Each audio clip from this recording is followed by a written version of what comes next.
Friends చూడండి parrot నేనే చూస్తున్నాను. చిన్నప్పుడు ఎంత క్యూట్గా ఉన్నాను చూడండి. అట్లా బ్లూ రిబ్బన్తో ప్యారెట్ చూస్తున్నా చూడండి.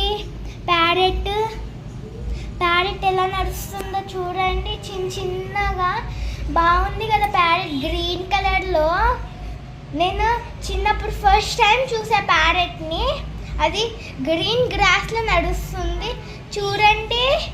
చాలా బాగుంది కదా ప్యారెట్. బాగుంది కదా, చాలా సూపర్ ఉంది అది ప్యారెట్. చాలా బాగుంది. ఇష్టమా ప్యారెట్స్ అంటే? నాకు చాలా ఇష్టము. నేను చాలా ఇష్టం. నేను కొన్ని కూడా చూడగలను, బర్డ్స్ కూడా. వీడియో నచ్చిందంటే please like and subscribe. Thank you. Hi friends చూడండి.